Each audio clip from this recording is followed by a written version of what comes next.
नमस्कार मित्रांनो, सामान्य विज्ञानाचे 11वी NCERTचे पुस्तक जे आहे त्या पुस्तकावर आधारित असलेले व्हेरी इम्पॉर्टंट प्रश्न आपण या व्हिडिओमध्ये कव्हर करणार आहोत. सामान्य विज्ञानामध्ये जर मॅक्झिमम मार्क्स तुम्हाला घ्यायचे असतील तर त्याच्यासाठी तुमची NCERT वरती कमांड असणं खूप आवश्यक आहे आणि त्यासाठीच आपण या व्हिडिओमध्ये NCERT वरती MPSC जे प्रश्न विचारू शकते ते सर्व प्रश्न कव्हर करण्याचा प्रयत्न करणार आहोत. चला तर मग सुरू करूया. प्रश्न क्रमांक 1, द्विनाम नामकरण पद्धती बायनॉमियल नोमेनक्लेचर कोणी विकसित केली? तर सजीवांना नाव देण्याची जी पद्धत आहे द्विनाम नामकरण पद्धती ही विकसित केली कॅरोलस लिनियस या शास्त्रज्ञाने. त्यामुळे पर्याय क्रमांक 2 हे याचे योग्य उत्तर असेल. आता ही जी पद्धत आहे बायनॉमियल नोमेनक्लेचर या पद्धतीमध्ये प्रत्येक सजीवाचे नाव हे 2 शब्दांनी बनलेले आहे आणि याच्यावरती MPSCने खूप वेळा प्रश्न विचारलेले आहेत. त्यामुळे ही नामकरण पद्धती खूप महत्त्वाची आहे. ही जी पद्धत आहे ती समजून घेण्यासाठी आपण एक उदाहरण घेऊया मँगोचे. मग मँगो म्हणजे आंब्याचे शास्त्रीय नाव काय आहे? तर शास्त्रीय नाव आहे मँजिफेरा इंडिका. आंब्याला शास्त्रीय भाषेमध्ये मँजिफेरा इंडिका असं म्हटलं जातं. मग हे कसं लिहिलं जातं? तर हे या पद्धतीनं लिहिलं जातं. आता ही जी द्विनाम नामकरण पद्धती आहे याच्यामध्ये जो पहिला शब्द असतो त्याला प्रजाती म्हटलं जातं, ज्याला जीनस किंवा प्रजाती म्हटलं जातं. तर हा जो दुसरा शब्द असतो त्याला स्पेसिस किंवा स्पेसिफिक इपिथेट असं म्हटलं जातं, ज्याला आपण जाती असं म्हणतो. त्यामुळे हे जे नाव आहे सजीवांचे जे 2 शब्दांनी बनलेले आहे त्यातला एक शब्द असतो, पहिला शब्द असतो प्रजाती तर दुसरा शब्द असतो जाती. हे लक्षात ठेवा. ही जी नामकरण पद्धती आहे याच्यावरती देखील या उदाहरणावरती देखील MPSCने प्रश्न विचारलेला आहे. त्यामुळे हे लक्षात ठेवा, याच्यावरती प्रश्न पुन्हा एकदा येऊ शकतो. त्यानंतर प्रश्न क्रमांक 2, सजीवांच्या शास्त्रीय नावांच्या लेखनाबाबत कोणता नियम चुकीचा आहे? तर सजीवांची जे बायनॉमियल नोमेनक्लेचर पद्धत आपण बघितली त्याचे काही नियम देखील आहेत लेखनाचे, त्याच्यावरती देखील प्रश्न विचारला जातो. अशा स्वरूपाचे प्रश्न MPSCने यापूर्वी देखील विचारलेले आहेत. त्यामुळे हे नियम खूप महत्त्वाचे आहेत. तर दिलेल्या पर्यायांपैकी कोणता नियम चुकीचा आहे असा प्रश्न आहे. पण यापूर्वी आपण काय करूया, तर जे 4 महत्त्वाचे नियम आहेत या नामकरण पद्धतीबद्दल ते आपण बघूया, त्याच्यानंतर आपण उत्तर शोधूया. पहिला नियम आहे biological names are generally in Latin and written in italics. म्हणजे जे नावे आहेत ती लॅटिन भाषेमध्ये असतात तर ती लिहिण्याची जी पद्धत आहे ती इटॅलिक्स आहे. हे लक्षात ठेवा, याच्यावरती देखील प्रश्न येतो. त्याच्यानंतर दुसरा नियम आहे the first word in biological name represents the genus while the second component denotes the specific epithet. म्हणजे जे सजीवांचे 2 शब्दांचे नाव आहे त्यातला जो पहिला शब्द आहे तो आहे जीनस, ज्याला आपण प्रजाती म्हणतो. तर जो दुसरा शब्द आहे तो आहे स्पेसिफिक इपिथेट, विशिष्ट नाव किंवा ज्याला आपण जाती म्हणतो. म्हणजे हे जे नाव आहेत 2 ते प्रजाती आणि जाती या दोघांचे मिळून बनलेले आहेत. हे लक्षात ठेवा. त्यानंतर तिसरा नियम आहे both the words in a biological name when handwritten are separately underlined. जेव्हा आपण ही सजीवांची नावे हस्तलिखित करतो म्हणजे हाताने लिहितो तेव्हा ती अंडरलाईन केली पाहिजेत सेपरेटली. हे लक्षात घ्या. आणि जेव्हा प्रिंट केली जातात तेव्हा ती इटॅलिक्समध्ये असतात, जेणेकरून ती लॅटिन ओरिजिनचे आहेत हे आपल्याला समजलं पाहिजे. त्याच्यानंतर चौथा नियम आहे the first word denoting the genus starts with a capital letter while the specific epithet starts with a small letter. म्हणजे जो पहिला शब्द असेल जीनसचा म्हणजे प्रजातीचा तो कॅपिटल लेटरमध्ये स्टार्ट असला पाहिजे. हा खूप महत्त्वाचा नियम आहे. त्यानंतर जो दुसरा शब्द आहे स्पेसिफिक एपिथेट म्हणजे जातीचा तो अ स्मॉल लेटरमध्ये असला पाहिजे. हे लक्षात ठेवा, हा खूप महत्त्वाचा नियम आहे. आणि या 4 नियमांवरती आपल्याला आता प्रश्न विचारलेला आहे. यापूर्वी देखील MPSCने अशा प्रकारचे प्रश्न विचारलेले आहेत. त्यामुळे या प्रश्नाकडे व्यवस्थित लक्ष द्या. तर आपल्याला विचारलेले आहे की सजीवांच्या शास्त्रीय नावांच्या लेखनाबद्दल कोणता नियम चुकीचा आहे? तर एक एक बघूया. नावे लॅटिन भाषेत असतात, हे बरोबर आहे का? तर आपण आत्ताच पाहिलेलं की हे लॅटिन भाषेतील असतात. त्यामुळे पहिलं जे विधान आहे ते बरोबर आहे. दुसरे विधान बघा, हाताने लिहिताना ओळ अधोरेखित करावी लागते, अंडरलाईन करावी लागते. हे देखील आपण बघितलेलं, हे देखील बरोबर आहे. त्यानंतर तिसरा बघा, विशिष्ट नामाचा पहिला अक्षर हे कॅपिटल असावं.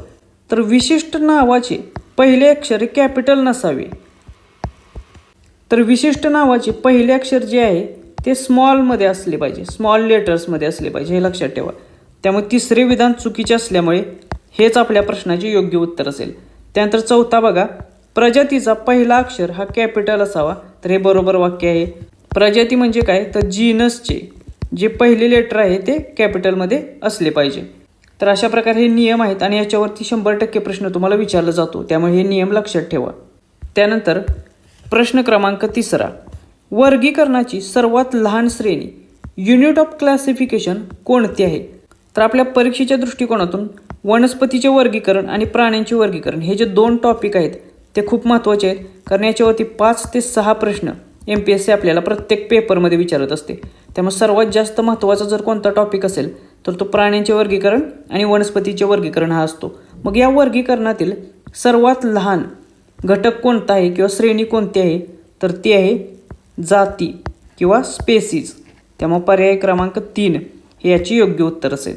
जाती किंवा स्पेसीज ही वर्गीकरणातली सर्वात खालची किंवा मूलभूत श्रेणी हे लक्षात ठेवा. त्यानंतर प्रश्न क्रमांक 4, खालीलपैकी कोणता क्रम वर्गीकरणाचा पदानुक्रम टॅक्झॉनॉमिक हायरार्कीनुसार योग्य चढता क्रम आहे? तर आपल्याला इथे वर्गीकरणाचा पदानुक्रम विचारलेला आहे, तो देखील चढत्या क्रमानुसार. त्यामुळे आपल्याला क्लासिफिकेशन कसे केले जाते हे माहीत असलं पाहिजे, त्याच्या प्रत्येक स्टेप्स माहीत असल्या पाहिजेत. हा देखील MPSCने पाठीमागे विचारलेलाच प्रश्न आहे. अशा प्रकारचे प्रश्न MPSC वारंवार विचारते, त्यामुळे वर्गीकरणाची जो क्रम आहे तो आपल्याला पाठ असला पाहिजे. तर लक्षात घ्या, वर्गीकरणाच्या श्रेणीमध्ये सर्वात खालची आणि मूलभूत श्रेणी कोणती होती जे आत्ताच आपण पाहिले, तर ती होती स्पेसीज. म्हणजे सर्वात खाली कोणती आहे, तर ते आहे स्पेसीज. त्याच्या पुढची स्टेप कोणती आहे, तर ते आहे जीनस म्हणजे जाती. त्याच्यानंतर क्रम लागतो कुल म्हणजे फॅमिलीचा. त्याच्यानंतर येतो गण म्हणजे ऑर्डर. त्याच्यानंतर येतो वर्ग म्हणजे क्लास. त्याच्यानंतर येतो संघ म्हणजे फायलम आणि त्याच्यानंतर येते सृष्टी म्हणजे किंगडम. म्हणजे योग्य चढता क्रम कोणता आहे, तर तो आहे पर्याय क्रमांक 1 हे species, genus, family, order, class, phylum आणि किंगडम. हा क्रम पाठ करून ठेवा. हा योग्य चढता क्रम आहे टॅक्झॉनॉमिक हिरार्कीचा. तर उतरता क्रम कोणता आहे, तर तो आहे पर्याय क्रमांक 4 हे. हा देखील क्रम लक्षात ठेवा. उतरता क्रम आणि चढता क्रम अशा स्वरूपाचा प्रश्न तुम्हाला विचारला जातो किंवा MPSC कधी कधी यातले काही जे आहेत ते गाळते आणि ते गाळून तुम्हाला योग्य चढता क्रम आणि उतरता क्रम विचारते. त्यामुळे सर्व नावे व्यवस्थित तुम्हाला क्रमानुसार पाठ असली पाहिजेत हे लक्षात ठेवा.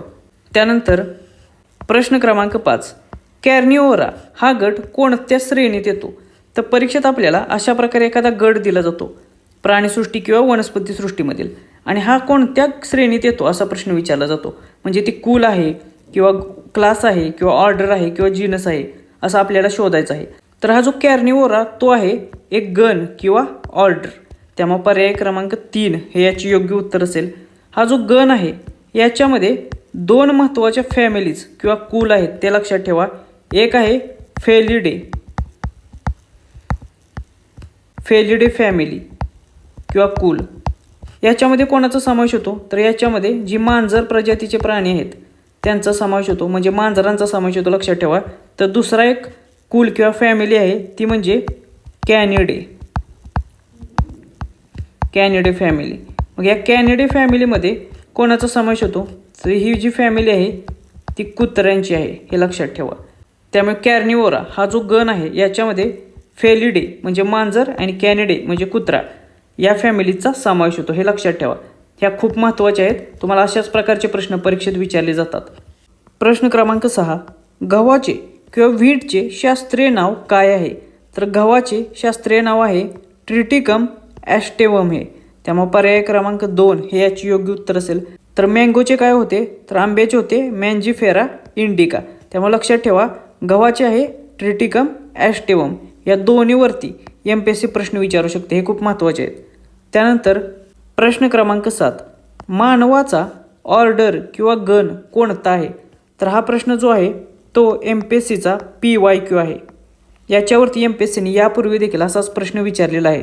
तर आपल्या परीक्षेच्या दृष्टिकोनातून मानवाच्या क्लासिफिकेशनच्या ज्या ज्या स्टेप्स आहेत त्या सर्व महत्त्वाच्या आहेत. त्या प्रत्येक स्टेपवरशी अशा प्रकारचा प्रश्न येऊ शकतो. तर मानवाचा ऑर्डर किंवा गण आहे प्रिमाटा हा. त्यामुळे पर्याय क्रमांक 1 हे याची योग्य उत्तर असेल. अशा प्रकारचे जे क्लासिफिकेशन स्टेप्स आहेत त्याच्यावरचे जे प्रश्न विचारले जातात ते प्रश्न पुढे एक चार्ट दिलेला आहे त्याच्यामधूनच MPSC विचारते. तो चार्ट आपण पुढच्या काही स्लाइड्समध्ये बघणार आहोत. तो चार्ट जर तुम्ही व्यवस्थित केला तर तो इनफ आहे, त्याच्यावरतीच प्रश्न आत्तापर्यंत विचारले गेलेले आहेत. त्याचबरोबर आपण जे आत्ता घेत आहोत ते तुम्हाला आवडत असेल ते परीक्षेसाठी उपयुक्त वाटत असेल तर या व्हिडिओला लाईक करायला विसरू नका. त्याचबरोबर हा जास्तीत जास्त लोकांपर्यंत शेअर करा. त्याचबरोबर लाईक केल्यानंतर तिथे हाईपचा जो ऑप्शन येतोय तो देखील तुम्ही क्लिक करू शकता, म्हणजे जास्तीत जास्त मुलांपर्यंत हा व्हिडिओ पोहोचेल आणि सर्वांना त्याचा फायदा होईल. त्यानंतर प्रश्न क्रमांक 8, वर्गीकरण करताना सजीवांच्या कोणत्या बाबींचा विचार केला जातो? तर जे सजीवांचे वर्गीकरण आहे त्याच्यामध्ये कोणकोणत्या बाबींचा विचार केला जातो? हा एक इन जनरल प्रकारचा प्रश्न आहे. अशा प्रकारचे प्रश्न देखील परीक्षेत विचारले जातात. तर जो वर्गीकरण आहे प्राण्यांचे, सजीवांचे, वनस्पतींचे, त्याचे वर्गीकरण करताना आधुनिक वर्गीकरण शास्त्रानुसार सजीवांची बाह्य रचना, त्याचबरोबर सजीवांची अंतर्गत रचना विचारात घेतली जाते. त्यानंतर जे पेशी विज्ञान आहे त्याच्यानुसार सजीवांच्या पेशींची रचना विचारात घेतली जाते.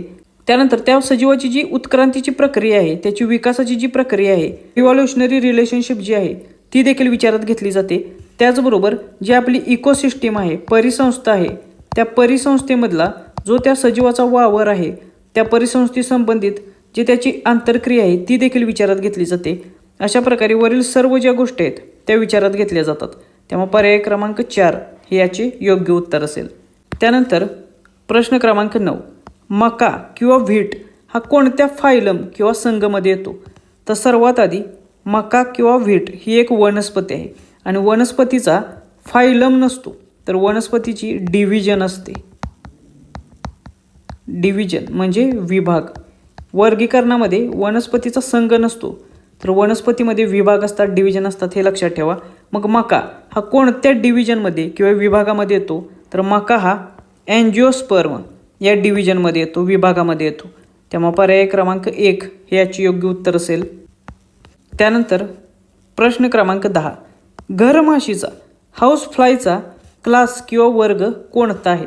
तर घरमाशी ही इन्सेक्टा किंवा कीटक हा जो वर्ग आहे त्या वर्गामध्ये येते. त्यामुळे पर्याय क्रमांक 1 हे याचे योग्य उत्तर असेल. प्राणीसृष्टीमधील हा जो इन्सेक्टा क्लास आहे किंवा वर्ग आहे हा सर्वात मोठा वर्ग आहे, हा लक्षात ठेवा. त्याचबरोबर सर्वात डायव्हर्स किंवा विविधता असलेला देखील वर्ग आहे. त्यामुळे याच्यावरती खूप सारे प्रश्न MPSC विचारत असते. हा खूप महत्त्वाचा MPSCच्या दृष्टिकोनातून क्लास आहे जो आपण हळूहळू डिस्कवर करणारच आहोत. प्रश्न क्रमांक 11, सोलॅनम प्रजातीमध्ये कोणत्या वनस्पतींचा समावेश होतो? तर ही एक वनस्पतीची प्रजाती आहे सोलॅनम म्हणून, आणि याच्यामध्ये समावेश होणाऱ्या वनस्पती आहे बटाटा आणि वांगे. त्यामुळे हे दोन्ही बरोबर असल्यामुळे पर्याय क्रमांक 3 वरीलपैकी दोन्ही हे या प्रश्नाची योग्य उत्तर असेल. आता लक्षात घ्या, तुम्हाला वन लाईनर येऊ शकतो की बटाटा ही वनस्पती कोणत्या प्रजातीमध्ये येते? तर त्याचं उत्तर असेल सोलॅनम. त्याचप्रकारे वांगीवर बाबत देखील असाच प्रश्न येऊ शकतो की वांगी ही वनस्पती कोणत्या गटामध्ये येते किंवा प्रजातीमध्ये येते? तर त्याचं उत्तर देखील सोलॅनम हेच असेल.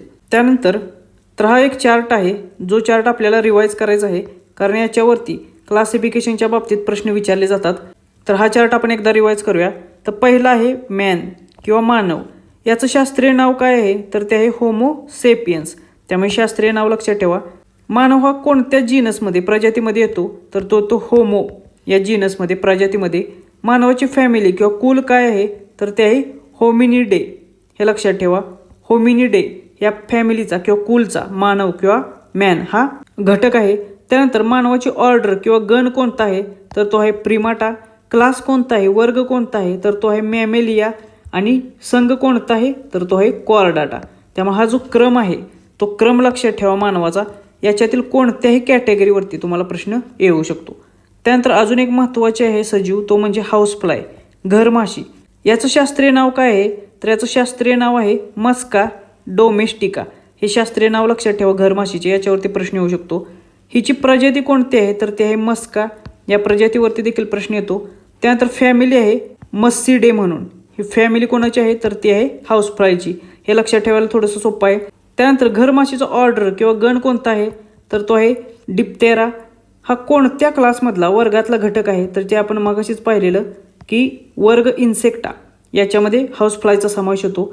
त्यानंतर याचा संघ कोणता आहे? तर तो आहे ऑर्थोपोडा. ऑर्थोपोडा या संघामधला हाऊस फ्लाय हा एक घटक आहे. त्यानंतर येतो वनस्पती सृष्टीमधला मँगो हा घटक.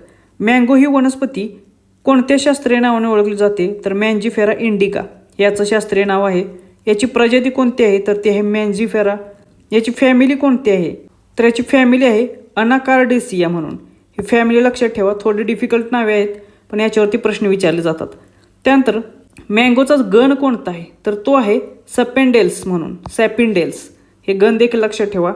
त्यानंतर मँगो हा कोणत्या क्लासचा किंवा वर्गातला आहे, हा प्रश्न खूप वेळा विचारलेला आहे MPSCने. तर मँगो हा डायकॉटिलेडॉन्स या वर्गातला घटक आहे किंवा वनस्पती आहे, हे लक्षात ठेवा. तर याचा संघ कोणता आहे किंवा विभाग कोणता आहे, तर तो आहे अँजिओस्पर्म हा विभाग. त्यानंतर व्हीट किंवा मका याचे बायोलॉजिकल नाव आहे ट्रिटिकम ॲस्टिवम म्हणून, हे लक्षात ठेवा. याचा जीनस प्रजाती आहे ट्रिटिकम, फॅमिली आहे पोएसिया, ऑर्डर आहे पोएल्स, क्लास आहे मोनोकॉटिलेडॉन्स आणि विभाग आहे अँजिओस्पर्म. तर हे जे 4 महत्त्वाचे सजीव आहेत आणि त्यांची क्लासिफिकेशन आहे, हे लक्षात ठेवा. याच्यावरती खूप वेळा प्रश्न विचारून झालेले आहेत. यातील प्रत्येक शब्द या चार्टमधला महत्त्वाचा आहे, तो तुमचा पाठच असला पाहिजे. त्याच्यानंतर प्रश्न क्रमांक 12, सजीवांच्या वर्गीकरणासाठी सर्वात आधी वैज्ञानिक पद्धतीचा वापर कोणी केला, तर सर्वात पहिल्यांदा सजीवांचे वर्गीकरण करण्याचा प्रयत्न कोणी केला वैज्ञानिक पद्धतीने, तर ते होते ॲरिस्टॉटल हे. त्यामुळे पर्याय क्रमांक 3 हे याचे योग्य उत्तर असेल. ॲरिस्टॉटलने ज्या वनस्पती आहेत त्यांचे 3 गटामध्ये वर्गीकरण केले. पहिले म्हणजे वृक्ष ट्रीज, दुसरे आहे झुडपे किंवा श्रब्स आणि तिसरे आहे औषधी वनस्पती हर्ब्स. या 3 गटांमध्ये त्यांनी वनस्पतीचे वर्गीकरण केलेले. तर ॲरिस्टॉटलने प्राण्यांचे वर्गीकरण 2 गटात केले.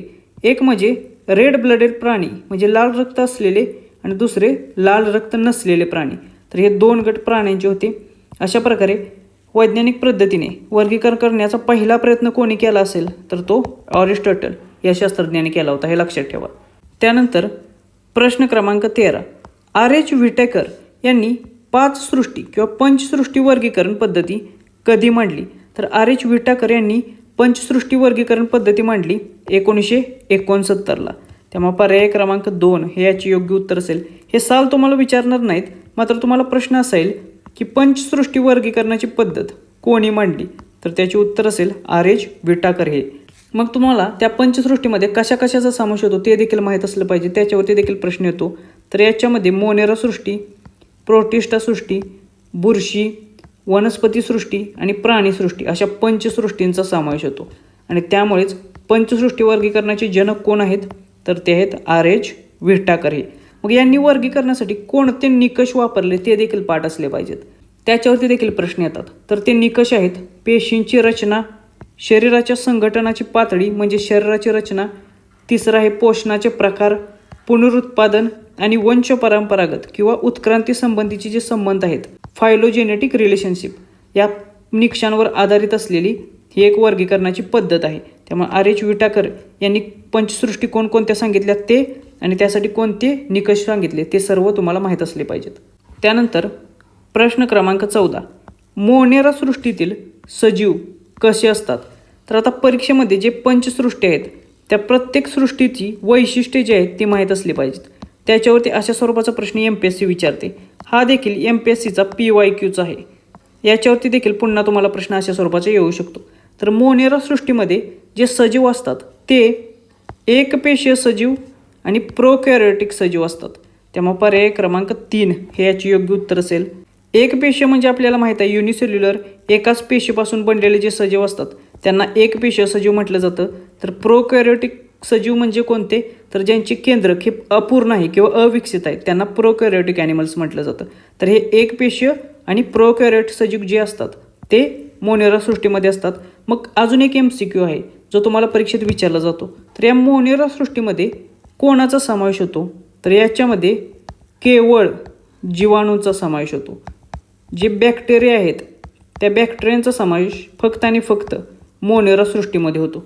त्यामुळे लक्षात ठेवा मोनेरा सृष्टीमध्ये कोणते सजीव असतात, तर ते असतात जीवाणू, बॅक्टेरिया. प्रश्न क्रमांक 15, खालीलपैकी कोणता घटक हा कवक किंवा फंगाई सृष्टीच्या पेशीभित्तिकेमध्ये असतो, तर कोणत्या सृष्टीची पेशीभित्तिका आहे कशापासून बनलेली आहे त्याच्यावरती देखील प्रश्न विचारला जातो. तर ही जी कवक सृष्टी आहे किंवा फंगाई सृष्टी आहे याची पेशीभित्तिका ही बनलेली असते कायटिनपासून. त्यामुळे पर्याय क्रमांक 2 हे याचे योग्य उत्तर असेल. तर अजून एक प्रश्न तुम्हाला येऊ शकतो की वनस्पतींची जी पेशीभित्तिका आहे ती कशा पद्धतीने बनलेली असते किंवा कशापासून बनलेली असते, तर वनस्पतींची जी पेशीभित्तिका आहे ती सेल्युलोजपासून बनलेली असते. त्यामुळे हा देखील एक MCQ आहे, तो देखील लक्षात ठेवा. याच्यावरती देखील प्रश्न विचारले जातात. प्रश्न क्रमांक 16, डायटमेशियस अर्थ कशाच्या साठ्यामुळे तयार होते? तर हे जे डायटम्स असतात याच्या पेशी भित्तिकेमध्ये सिलिका असतात, ज्यामुळे ते नष्ट होत नाहीत आणि अब्जावधी वर्षाच्या साठ्यामधून डायटमेशियस अर्थ तयार होत असतात. त्यामुळे पर्याय क्रमांक 1 हे याची योग्य उत्तर असेल. त्यानंतर प्रश्न क्रमांक 17, समुद्राचे पाणी लाल दिसण्यामागे म्हणजेच रेड टाइड्स येण्यामागे निर्माण असलेला कोणता जीव कारणीभूत असतो? तर हे जे डायनोफ्लेजेट्स आहेत ते डायनोफ्लेजेट्स स्वतःला इतक्या वेगाने मल्टिप्लाय करतात किंवा इतक्या वेगाने ते वाढतात की त्याच्यामुळे समुद्राचे जे पाणी आहे ते लाल कलरचे दिसते आणि यालाच आपण रेड टाइड्स असे देखील म्हणतो. त्यामुळे पर्याय क्रमांक 2 हे याची योग्य उत्तर असेल. मग हे जे डायनोफ्लेजेट्स आहेत याचं उदाहरण कोणतं? तुम्हाला याच्यावरती देखील प्रश्न येऊ शकतो. तर याचं उदाहरण आहे गॉनियोलॅक्स. तुम्हाला परीक्षेत प्रश्न येऊ शकतो की खालीलपैकी कोणते हे डायनोफ्लेजेट्सचे उदाहरण आहे? तर गॅनियोलॉक्स हे लक्षात ठेवा. प्रश्न क्रमांक 18, युग्लिनॉइड्स यांच्यामध्ये पेशीभित्तिकेऐवजी कोणता लवचिक थर असतो? तर हे जे युग्लिनॉइड्स आहेत त्याच्यावरती देखील प्रश्न खूप वेळा विचारलेले आहेत. तर या सजीवांमध्ये पेशीभित्तिकेच्या ऐवजी जो लवचिक थर असतो तो असतो पेलिकल. हा जो पेलिकल आहे तो प्रथिनांपासून बनलेला थर आहे आणि याच्यामुळे हे जे युग्लिनॉइड्स आहेत यांच्या शरीराला लवचिकता येते. त्यामुळे पर्याय क्रमांक 3 हे याचे योग्य उत्तर असेल. लक्षात ठेवा, युग्लिनॉइड्सच्या मध्ये पेशीभित्तिकेच्या ऐवजी जो लवचिक थर असतो प्रथिनांपासून बनलेला तो असतो पेलिकल. त्यानंतर प्रश्न क्रमांक 19, खालीलपैकी कोणता जीव हा नायट्रोजन स्थिरीकरण करण्यासाठी वापरला जातो? तर नायट्रोजन स्थिरीकरणासाठी प्रसिद्ध असलेली एक अलगी आहे, तिचं नाव आहे नॉस्टॉक. हे नॉस्टॉक असेल. त्याचबरोबर ॲनाविना ही एक अलगी आहे. या दोघांचा समावेश हा नायट्रोजन स्थिरीकरणासाठी केला जातो. त्यामुळे पर्याय क्रमांक 2 हे याची योग्य उत्तर असेल. आता तुम्हाला प्रश्न येऊ शकतो की नॉस्टॉक आणि ॲनाबिना ही कशाची उदाहरणे आहेत? तर ही जी उदाहरणे आहेत ती आहेत सायनोबॅक्टेरियाची उदाहरणे. परीक्षेत जे तुम्हाला प्रश्न विचारले जातात ते अशाच प्रकारे प्रश्न एकामेकाला लिंक केले जातात. त्यामुळे लक्षात ठेवा, सायनोबॅक्टेरियाची उदाहरणे कोणती आहेत? तर ते आहेत नॉस्टॅक आणि ॲनाबिना. ह्या ज्या अलगी आहेत यांचा उपयोग कशासाठी होतो? तर नायट्रोजन स्थिरीकरण करण्यासाठी. मग या ज्या पेशी आहेत त्या नायट्रोजन स्थिरीकरण कसे करतात? तर यांच्यामध्ये एक पेशी आहेत हेट्रोसिस्ट नावाच्या. या पेशींचं नाव देखील लक्षात ठेवा, याच्यावरती देखील प्रश्न येईल. तर या हेट्रोसिस्ट पेशी आहेत त्या पेशींच्याद्वारे ते नायट्रोजन स्थिरीकरणाचे काम करत असतात, हे लक्षात ठेवा. त्यानंतर प्रश्न क्रमांक 20, आर्किबॅक्टेरिया अत्यंत टोकाच्या हवामानामध्ये कशामुळे जगू शकतात? तर हे जे आर्किबॅक्टेरिया आहेत ते अत्यंत टोकाच्या हवामानामध्ये सुद्धा जिवंत राहतात. त्यामुळे हे MPSCचे फेवरेट आहेत. याच्यावरती खूप वेळा प्रश्न विचारलेले आहेत. त्यामुळे हा देखील जो प्रश्न आहे तो MPSCचा PYQचा आहे, लक्षात ठेवा. तर हे जे आर्किबॅक्टेरिया आहेत यांची जी पेशीभित्तिक आहे ती इतर जीवाणूंची बी पेशीभित्तिक आहे तिच्यापासून वेगळ्या रचनेने बनलेली असते. त्यामुळे याची जी पेशीभित्तिकीची वेगळी रचना आहे त्याच्यामुळेच ते अत्यंत टोकाच्या हवामानामध्ये सुद्धा जगू शकतात. मग याची उदाहरणे कोणकोणती आहेत आर्किबॅक्टेरियाची ती देखील आपल्याला माहीत असलं पाहिजे, त्याच्यावरती देखील प्रश्न येतो. तर असे बॅक्टेरिया जे अत्यंत खारट पाण्यामध्ये जगू शकतात त्यांना काय म्हटलं जातं त्या आर्किबॅक्टेरियांना? तर त्यांना हॅलोफाइल्स म्हटलं जातं, हे लक्षात ठेवा. या हॅलोफाइल्सवरती प्रश्न येतो. त्यानंतर असे बॅक्टेरिया आर्किबॅक्टेरिया जे अत्यंत गरम पाण्यामध्ये जगू शकतात किंवा अस्तित्वात राहतात त्यांना काय म्हटलं जातं? गरम पाण्याच्या झऱ्यामध्ये राहणारे जिवंत राहणाऱ्या आर्किबॅक्टेरियांना तर त्यांना थर्मो ॲसिडोफिल्स असं म्हटलं जातं. तर लक्षात ठेवा, खारट पाण्यामध्ये जे जगतात त्यांना हॅलोफाइल्स म्हटलं जातं, तर अत्यंत गरम पाण्याच्या झऱ्यामध्ये जगतात त्यांना थर्मो ॲसिडोफाइल्स म्हटलं जातं. तर या दोन्हीवरती यापूर्वी प्रश्न विचारून झालेले आहेत किंवा तुम्हाला जोड्या लावा अशा स्वरूपाचे प्रश्न यांच्यावरती विचारले जातात, त्यामुळे हे लक्षात ठेवा. प्रश्न क्रमांक 21, इम्परफेक्ट फंगाय म्हणून कोणाला ओळखले जाते? तर इम्परफेक्ट फंगाय म्हणून ओळखले जाते ड्युटेरोमायसेट्सना. त्यामुळे पर्याय क्रमांक 3 हे याची योग्य उत्तर असेल. यांना अपूर्ण बुरशी किंवा इम्परफेक्ट फंगाय का म्हणतात? तर यांच्यामध्ये केवळ अलैंगिक किंवा वनस्पतीजन्य प्रजननाची अवस्थाच माहीत आहे, त्यामुळे यांना इम्परफेक्ट फंगाय म्हणून ओळखलं जातं. हे लक्षात ठेवा, हे पाठ करा. हा देखील MCQ आहे जो MPSCने यापूर्वी विचारलेला आहे, त्यामुळे याच्यावरती देखील पुन्हा प्रश्न येऊ शकतो. इम्परफेक्ट फंगाय कोण आहेत, तर ते आहेत ड्यूटेरोमायसेट्स. त्यानंतर प्रश्न क्रमांक 22, विषाणू किंवा व्हायरसेस हे सजीव आणि निर्जीव यांच्यामध्ये दुवा मानले जातात, कारण हा देखील प्रश्न MPSCचा PYQ आहे. लक्षात ठेवा, एकाच चॅप्टरमधून किती सारे प्रश्न MPSCने विचारलेले आहेत, याच्यावरून तुमच्या लक्षात येईल की NCERT हे आपल्या परीक्षेसाठी किती महत्त्वाचे आहेत. तर लक्षात ठेवा, हे जे विषाणू आहेत त्यांना सजीव आणि निर्जीव यांच्यामधला दुवा का मानलं जातं, कारण ते पूर्णपणे सजीव नाही आहेत किंवा निर्जीव देखील नाहीत. हे लक्षात घ्या. ते जेव्हा शरीराच्या बाहेर असतात तेव्हा ते स्फटिक स्वरूपात असतात, म्हणजे ते निर्जीव असतात. पण जेव्हा एखाद्या यजमान पेशीमध्ये ते प्रवेश करतात तेव्हा ते सक्रिय होतात, त्यामुळे त्यांना सजीव आणि निर्जीव यांच्यामधला दुवा मानलं जातं. त्यामुळे पर्याय क्रमांक 2 हे याचे योग्य उत्तर असेल. ते शरीराबाहेर हे स्फटिक किंवा निर्जीव स्वरूपात असतात, तर जेव्हा एखाद्या शरीरात ते प्रवेश करतात तेव्हा ते मात्र सक्रिय होत असतात. त्यानंतर प्रश्न क्रमांक 23, व्हायरॉइड्स कशापासून बनलेले असतात, तर हा देखील प्रश्न खूप महत्त्वाचा आहे. तर व्हायरॉइड्स हे बनलेले असतात केवळ RNA पासून. व्हायरॉइड्समध्ये केवळ RNA असतात, त्याच्यामध्ये प्रथिनांचे कवच नसते, त्यामुळे पर्याय क्रमांक 2 हे याचं योग्य उत्तर असेल. त्यानंतर प्रश्न क्रमांक 24, प्रायॉन्स कशामुळे होणारे आजार आहेत, तर हे जे प्रायॉन्स आहेत ते प्रथिनांपासून बनलेले असतात आणि मुख्यतः असामान्यपणे दुमडलेली जी प्रथिने आहेत, म्हणजे अबनॉर्मली फोल्डेड प्रोटीन्स जे आहेत त्याच्यामुळे हे आजार पसरवत असतात. त्यामुळे पर्याय क्रमांक 3 हे याचे योग्य उत्तर असेल.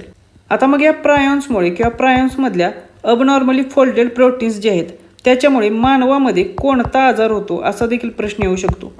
तर या प्रायॉन्समुळे मानवात CJD सारखा आजार होतो, क्रॅचफेल्ड जेकॉब डिसीज असं याला म्हटलं जातं. त्यामुळे हा आजार लक्षात ठेवा, CJD हा आजार कोणामुळे होतो असा प्रश्न येऊ शकतो, तर हा आजार होतो प्रायॉन्समुळे. त्यानंतर प्रश्न क्रमांक 25, लायकेन्स हे कशाचे सहजीवन आहे, हा देखील प्रश्न MPSCने खूप वेळा विचारलेला आहे आणि ते बऱ्याच वेळा विचारताना अजूनही दिसत आहे, त्यामुळे लक्षात ठेवा, हा खूप महत्त्वाचा आहे. तर लायकेन्स हे कशाचे सहजीवन आहे, तर हे शैवाल आणि बुरशी या दोघांचे सहजीवन आहे. मग हे जे सहजीवन आहे याच्यामध्ये शैवालाचे काम काय आहे, तर शैवाल अन्न तयार करत असतं, फोटोसिंथेसिस हे काम शैवालाचे आहे.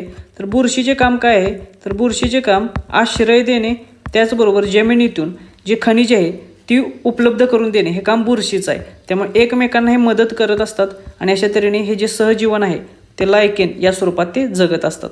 त्यामुळे पर्याय क्रमांक 1 याचं योग्य उत्तर असेल. प्रश्न क्रमांक 26, स्लीपिंग सिकनेस हा आजार कोणत्या प्रोटोझोआमुळे होतो, तर सर्वात आधी लक्षात ठेवा की हा जो स्लीपिंग सिकनेस आजार आहे तो कोणत्या प्रकारचा आजार आहे, तर तो आदिजीवजन्य किंवा प्रोटोझोआमुळे होणारा आजार आहे, याच्यावरती प्रश्न येतो. मग हा प्रोटोझोआमुळे होणारा आजार कोणत्या प्रोटोझोआमुळे होतो, तर हा ट्रिपॅनोसोमा या प्रकारच्या प्रोटोझोआमुळे होतो. त्यामुळे पर्याय क्रमांक 2 हे याचे योग्य उत्तर असेल. त्यानंतर प्रश्न क्रमांक 27, खालीलपैकी कोणते विधान हे सजीव मायकोप्लाझ्मा बद्दल योग्य आहे, तर हा जो सजीव आहे मायकोप्लाझ्मा हा जगातील सर्वात लहान पेशी म्हणून ओळखला जातो किंवा सर्वात लहान सजीव म्हणून ओळखला जातो. मग याच्यापैकी खालीलपैकी कोणते विधान बरोबर आहे, तर एक एक विधान बघूया. यात पेशीभित्तिका असते, तर चूक. यात पेशीभित्तिका नसते. हे सर्वात मोठे पेशी आहेत, तर चूक. ही सर्वात लहान जगातली पेशी आहे, हे लक्षात ठेवा. त्यानंतर ते पेशीभित्तिकेविना जगू शकतात, तर हे विधान बरोबर आहे. मायकोप्लाझ्मा हे असे सजीव आहेत की ते पेशीभित्तिकेशिवाय देखील जगू शकतात. त्यामुळे पर्याय क्रमांक 3 हे याचे योग्य उत्तर असेल. त्यानंतर चौथे विधान बघा, ते ऑक्सिजन शिवाय जगू शकत नाहीत, तर चूक. ते ऑक्सिजनच्या शिवाय देखील जगू शकतात. त्यामुळे हे 4ही विधाने परीक्षेच्या दृष्टिकोनातून महत्त्वाचे आहेत, ते लक्षात ठेवा.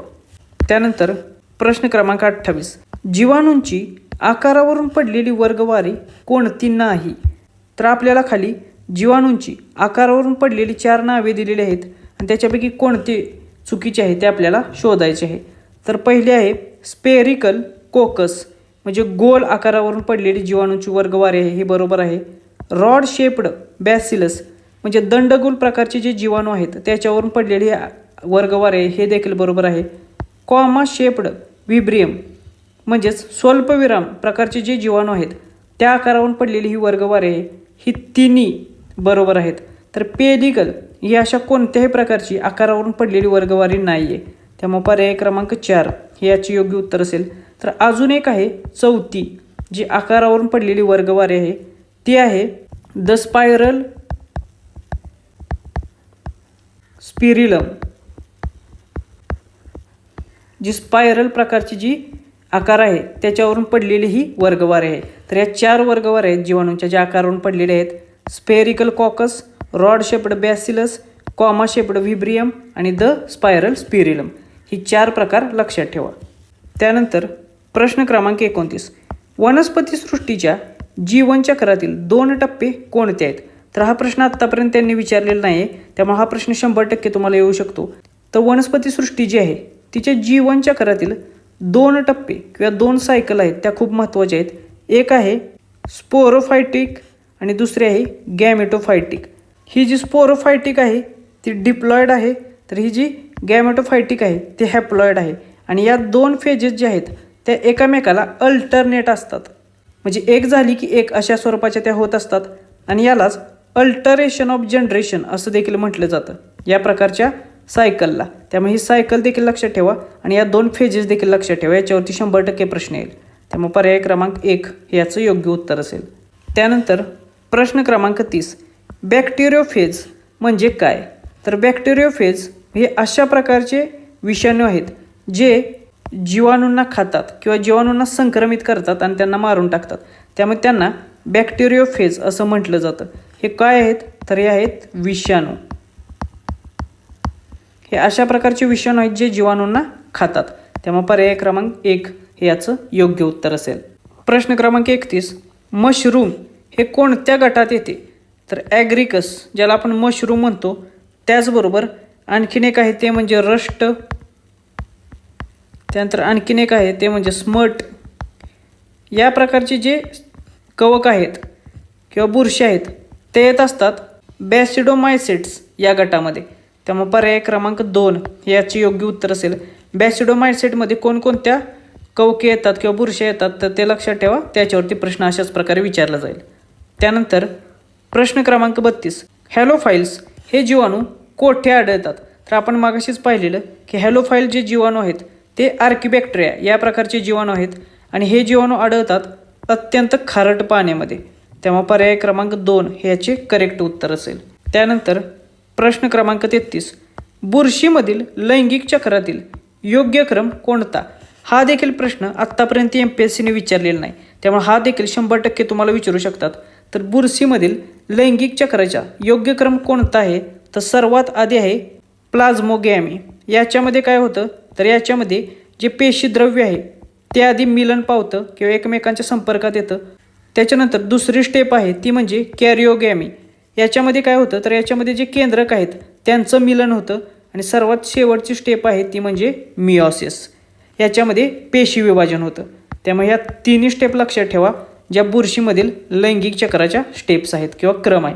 त्यामुळे पर्याय क्रमांक 1 हा याचा योग्य क्रम असेल. हा क्रम पाठ करून ठेवा. प्रश्न क्रमांक 34, पेनिसिलिन कोणत्या बुरशीपासून मिळवले जाते? तर हे जे पेनिसिलियम प्रकारची बुरशी आहे या बुरशीचा वापर करून वेगवेगळे प्रतिजैविके किंवा अँटीबायोटिक्स केली जातात आणि या पेनिसिलियमपासूनच पेनिसिलिन हे मिळवले जाते. त्यामुळे या प्रश्नाचे उत्तर आहे पर्याय क्रमांक 2 हे. प्रश्न क्रमांक 35, खालीलपैकी कोणाला सजीव मानले जात नाही? तर विषाणूंना पेशीय संरचना नसते आणि त्याच्यामुळेच त्यांना पूर्णतः सजीव मानले जात नाही. त्यामुळे पर्याय क्रमांक 3 हे याचे योग्य उत्तर असेल. तर इतर जे पर्याय आहेत जीवाणू, बुरशी किंवा कवक, शैवाल हे जे आहेत ते सजीव आहेत आणि यांचा समावेश सजीव सृष्टीमध्ये केला जातो. आणि जी पंचसृष्टी वर्गीकरणाची पद्धत आहे RH विटाकर यांनी सांगितलेली, त्याच्यामध्ये 5 सृष्टी कोणत्या आहेत तर मोनेरा, प्रोटिस्टा, फंगाय, प्लॅन्टिया आणि ॲनिमेलिया. तर हे जे 5 प्रकार आहेत सृष्टींचे ते लक्षात ठेवा, याच्यावरती प्रश्न येतात. त्यामुळे याची चांगली रिव्हिजन आपण या चार्टची करणार आहोत. या चार्टवरती आत्तापर्यंत MPSCने खूप सारे प्रश्न विचारलेले आहेत आणि पुढे देखील तुम्हाला याच्यावरती प्रश्न विचारले जातील. त्यामुळे याची चांगली रिव्हिजन आपण करूया. तर सुरुवात आपण मोनेरापासून करू. मोनेरामध्ये सेलचा प्रकार कोणता असतो तर मोनेरा हे प्रोकॅरियोटिक आहेत, हे लक्षात ठेवा. ज्याच्यामध्ये स्पष्ट असा केंद्रक नसतो त्यांना प्रोकॅरियोटिक सेल्स म्हटलं जातं. त्यानंतर मोनेरामध्ये सेल वॉल असते का, तर यांची सेल वॉल ही नॉन सेल्युलोजिक असते, म्हणजे सेल्युलोज नसलेली असते. तर ती पॉलिसॅकॅराइड्स आणि ॲमिनो ॲसिड्स यांच्यापासून बनलेली असते. त्याच्यानंतर मोनेरामध्ये न्यूक्लिअर मेम्ब्रेन हे अस्तित्वात नसते. त्यानंतर यांची पेशीय रचना कशी असते, तर हे एक पेशी असतात, हे लक्षात ठेवा. मोनेरामध्ये जे सजीव असतात ते एक पेशी असतात, याच्यावरती खूप वेळा प्रश्न विचारला जातो. त्यानंतर मोनेरामध्ये पोषणाचा प्रकार कसा आहे, तर ते स्वयंपोषी आहेत. ॲटोट्रॉपिक प्लस हेट्रोट्रॉपिक म्हणजे परपोषी देखील आहेत. म्हणजे मोनेरामध्ये असणारे काही सजीव हे स्वयंपोषी आहेत, तर काही सजीव हे परपोषी आहेत. हे दोन्ही प्रकारचे सजीव याच्यामध्ये आढळतात. त्याच्यानंतर दुसरा आहे सृष्टी, ती म्हणजे प्रोटिस्टा. याच्यामध्ये युकॅरियोटिक सेल्स आहेत. याच्यामध्ये सेल वॉल काहींमध्ये प्रेझेंट असते तर काहींमध्ये प्रेझेंट नसते, हे लक्षात ठेवा. सेल मेम्ब्रेन असते का प्रेझेंट प्रोटिस्टा सृष्टीमध्ये, तर होय, सेल मेम्ब्रेन प्रेझेंट असते. त्याच्यानंतर हे देखील एक पेशीय सजीव आहेत, सेल्युलर सजीव आहेत, हे लक्षात ठेवा. त्याच्यानंतर यांच्यामध्ये कोणत्या प्रकारचे पोषण होते, तर ॲटोट्रॉपिक म्हणजे काही सजीव हे स्वयंपोषी आहेत, तर काही सजीव हे हेट्रोट्रॉपिक याच्यामध्ये देखील आहेत. त्यामुळे हे दोन्ही प्रकार याच्यामध्ये आढळतात पोषणाचे. त्याच्यानंतर तिसरी सृष्टी आहे ती म्हणजे फंगाय. तर कवक सृष्टीमध्ये जे सजीव आहेत त्यांचा सेल प्रकार आहे युकॅरियोटिक. युकॅरियोटिक म्हणजे बेसिकली कोण, की ज्यांच्यामध्ये केंद्रक स्पष्ट आणि विकसित स्वरूपात असते, हे लक्षात ठेवा. त्याच्यानंतर यांच्यामध्ये सेल वॉल असते, ती कशापासून बनलेली असते, तर आपण मागाशी पाठीमागच्या प्रश्नामध्ये बघितलेलं की फंगाय कवक सृष्टीमधली जी सेल वॉल असते ती कायटिनपासून बनलेली असते, हे लक्षात ठेवा. त्याच्यानंतर याच्यामध्ये सेल मेम्ब्रेन देखील प्रेझेंट असते. त्याच्यानंतर कवक सृष्टी ही बहुपेशीय आणि लूज टिश्यूजपासून बनलेली असते, हे लक्षात ठेवा. म्हणजे बहुपेशीय सजीवांची सुरुवात कोठून होते, तर कवक सृष्टीपासून होते, हे लक्षात असू द्या. त्याच्यानंतर कवक सृष्टीतील सर्व सजीव हे हेट्रोट्रॉपिक म्हणजे परपोषीय परजीवी असतात, हे लक्षात ठेवा. जे सेंद्रिय पदार्थांवरती जगणारे असतात, परजीवी या प्रकारचे. त्यामुळे याच्यावरती देखील खूप वेळा प्रश्न विचारला जातो. त्याच्यानंतर चौथी सृष्टी आहे ती म्हणजे वनस्पती सृष्टी. याच्यामध्ये सेल टाईप आहे तो म्हणजे युकॅरियोटिक. त्याच्यानंतर सेल वॉल असते का, तर होय, सेल वॉल असते. ती कशापासून बनलेली असते, तर ती सेल्युलोजपासून बनलेली असते. त्याच्यानंतर न्यूक्लिअर मेम्ब्रेन असते का, तर होय, न्यूक्लिअर मेम्ब्रेन देखील असते वनस्पती सृष्टीमध्ये. त्याच्यानंतर बॉडी ऑर्गनायझेशन कसे असते, तर ऊती आणि अवयव अशा प्रकारची बॉडी ऑर्गनायझेशन असते वनस्पती सृष्टीमध्ये. तर सर्व वनस्पती सृष्टीमध्ये आढळणारे जे सजीव आहेत किंवा वनस्पती आहेत ते स्वयंपोषी असतात. त्या फोटोसिंथेसिस प्रकाशसंश्लेषण या क्रियेने स्वतःचे अन्न स्वतः तयार करत असतात, हे लक्षात ठेवा. त्यानंतर पाचवा प्रकार आहे तो म्हणजे प्राणीसृष्टी. याच्यामधील पेशींचा प्रकार हा युकॅरियोटिक असतो, म्हणजे याच्यामधील देखील केंद्रक हे स्पष्ट आणि विकसित स्वरूपात असते. त्याच्यानंतर पेशीभित्तिका असते का प्राणीसृष्टीमध्ये, तर प्राणीसृष्टीमध्ये पेशीभित्तिका नसते, हे लक्षात ठेवा. त्याच्यानंतर न्यूक्लिअर मेम्ब्रेन प्राणीसृष्टीमध्ये देखील अस्तित्वात असते आणि याच्यामध्ये देखील शरीररचना कशी आहे, तर टिश्यू, ऑर्गन आणि ऑर्गन सिस्टीम या प्रकारची शरीररचना असते, हे लक्षात ठेवा. आणि सगळ्यात शेवटचं पण महत्त्वाचं म्हणजे प्राणीसृष्टीमधले जे सजीव असतात ते हेट्रोट्रॉपिक असतात, म्हणजे परपोषी असतात, जे स्वतःचे अन्न स्वतः तयार करू शकत नाहीत. तर ही होती पंचसृष्टी पद्धत, ज्यातल्या 5 सृष्टी आणि त्याची महत्त्वाची वैशिष्ट्ये आपण आता बघितलेली आहेत. या वैशिष्ट्यांवरतीच परीक्षेत प्रश्न विचारले जातात, त्यामुळे ते लक्षात ठेवा. इथे काही महत्त्वाचे पॉईंट आहेत ते तुमचे पाठच असले पाहिजेत. जसे की मोनेरा सृष्टीमध्ये जे सेल प्रकार आहेत तो प्रोकॅरियोटिक आहे, तर इतर चारीमध्ये जे सेलचा प्रकार आहे, पेशींचा प्रकार आहे, तो युकॅरियोटिक आहे, हे लक्षात ठेवा. त्याचबरोबर फक्त मोनेरा सृष्टीमध्येच केंद्रक प्रतल किंवा न्यूक्लिअर मेम्ब्रेन जे आहे ते अब्सेंट नसते, तर बाकीचे जे 4 आहेत त्या चारही सृष्टींमध्ये न्यूक्लिअर मेम्ब्रेन किंवा केंद्रक पटल असते, हे लक्षात ठेवा. त्याचबरोबर फंगाय किंवा कवक सृष्टी आणि प्राणीसृष्टी हे संपूर्णरित्या परपोषी आहेत, हे लक्षात ठेवा.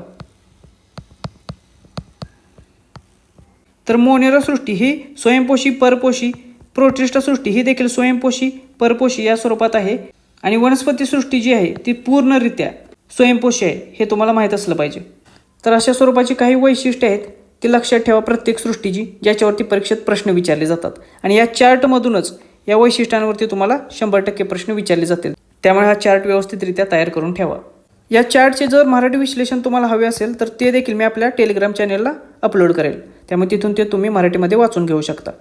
प्रश्न क्रमांक 36, रेड रस्ट ऑफ टी म्हणजे चहावरील तांबेरा रोग हा आजार किंवा रोग कशामुळे होतो, तर चहावरचा तांबेरा हा रोग होतो एका प्रकारच्या शैवालामुळे. त्यामुळे पर्याय क्रमांक 3 हे याचे योग्य उत्तर असेल. मग ते कोणते शैवाल आहे की ज्याच्यामुळे रेड रस्ट ऑफ टी हा रोग होतो? तर त्या शैवालाचे नाव आहे सिफेल्युरस. सिफेल्युरस हा एक शैवालाचा प्रकार आहे ज्याच्यामुळे चहावरती तांबेरा हा रोग पडत असतो. त्यामुळे हा शैवालाचा प्रकार देखील लक्षात ठेवा. याच्यामध्ये काय होतं तर जी चहाची पाने आहेत त्याच्यावरती तांबूस किंवा तपकिरी रंगाचे डाग पडतात आणि ज्याच्यामुळे चहाच्या उत्पादनावरती आणि गुणवत्तेवरती विपरीत परिणाम होत असतो. त्यानंतर प्रश्न क्रमांक 37, पफबॉल्स आणि ब्रॅकेट फंगी हे कोणत्या वर्गात येतात? तर हा देखील कवकसृष्टीवरतीच प्रश्न विचारलेला आहे. पफबॉल्स असतील, ब्रॅकेट फंगी असतील किंवा मशरूम्स असतील, हे येतात बॅसिडोमायसेट्स या वर्गामध्ये. त्यामुळे पर्याय क्रमांक 2 हे याचे योग्य उत्तर असेल. हे आपण मगाशी देखील पाहिलेलं आहे की मशरूम कोणत्या गटामध्ये येतात, तर येतात बॅसिडोमायसेट्स या गटामध्ये. आणि हे सर्व बुरशीचे प्रकार आहेत, हे लक्षात असू द्या. त्यानंतर प्रश्न क्रमांक 38, खालीलपैकी कोणत्या बुरशीचा वापर हा जनुकीय संशोधनामध्ये मोठ्या प्रमाणावरती केला जातो? तर न्यूरोस्पोरा या प्रकारच्या बुरशीचा वापर हा जनुकीय संशोधनात जेनेटिक स्टडीजमध्ये मोठ्या प्रमाणावरती केला जातो. त्यामुळे पर्याय क्रमांक 1 हे याचे योग्य उत्तर असेल. प्रश्न क्रमांक 39, लायकेन्स हे कोणत्या प्रदूषणाचे उत्तम निर्देशक मानले जातात? तर लायकेन्स हे हवा प्रदूषण असलेल्या भागामध्ये वाढत नाहीत. त्यामुळे पर्याय क्रमांक 2 हे याचे योग्य उत्तर असेल. हवा प्रदूषणाचे उत्तम निर्देशक म्हणून लायकेन्सला ओळखलं जातं आणि ज्या भागामध्ये सल्फर डायऑक्साईडचे प्रमाण जास्त आहे त्या भागामध्ये लायकेन्स आढळत नाहीत. त्यामुळे ते हवेच्या शुद्धतेचे निर्देशक म्हणून ओळखले जातात, हे लक्षात ठेवा. त्यानंतर प्रश्न क्रमांक 40, रेड रूट ऑफ शुगरकेन म्हणजे ऊसाचा तांबडा कूज हा रोग कोणत्या बुरशीमुळे होतो? तर हा एक बुरशीजन्य आजार आहे रेड रूट ऑफ शुगरकेन. हा देखील PYQ आहे. आपले जे वनस्पतीचे रोग आहेत त्याच्यावरती खूप सारे प्रश्न MPSC विचारत असते. प्रत्येक परीक्षेत एक प्रश्न फिक्स असतो वनस्पतींच्या रोगावरचा आणि तो देखील NCERT मधूनच कव्हर होतो. त्यामुळे लक्षात ठेवा, हा जो रेड रूट ऑफ शुगरकेन ऊसाचा तांबडा कूज हा आजार आहे तो होतो कोलेटोट्रिकम फाल्केटम या बुरशीमुळे. त्यामुळे पर्याय क्रमांक 1 हे याचे योग्य उत्तर असेल. तर हे जे 40 प्रश्न आपण बघितले ते 11वीच्या NCERTच्या पुस्तकातील एकाच चॅप्टरवरती आधारित होते. त्यामुळे लक्षात ठेवा, एकाच चॅप्टरमधून परीक्षेसाठी किती महत्त्वाचे प्रश्न तयार होत आहेत आणि यातले बरेचसे प्रश्न ऑलरेडी MPSCने आपल्याला विचारलेले आहेत. त्यामुळे परीक्षेच्या दृष्टिकोनातून जे व्हेरी इम्पॉर्टंट प्रश्न आहेत ज्याच्यावरती MPSC आपल्याला प्रश्न विचारू शकेल असे सर्व प्रश्न या NCERTच्या पुस्तकावरचे मी कव्हर करावे असे तुम्हाला वाटत असेल तर खाली मला कमेंट बॉक्समध्ये 100% सांगा. जर या व्हिडिओला जास्तीत जास्त चांगला प्रतिसाद विद्यार्थ्यांचा मिळाला तर आपण संपूर्ण NCERTवरती त्याचबरोबर स्टेट बोर्डची जी पुस्तके आहेत आपल्या महाराष्ट्र स्टेट बोर्डची त्याच्यावरती देखील परीक्षेत जे प्रश्न विचारले जाऊ शकतात असे सर्व प्रश्न आपण कव्हर करू. त्यामुळे मला कमेंट करून नक्की सांगा. त्याचबरोबर परीक्षेच्या संदर्भात अधिक माहितीसाठी आपले टेलिग्राम चॅनल देखील जॉईन करू शकता. त्याची लिंक देखील खाली डिस्क्रिप्शन बॉक्समध्ये दिलेली आहे. भेटूया नेक्स्ट व्हिडिओच्या माध्यमातून. थँक्यू.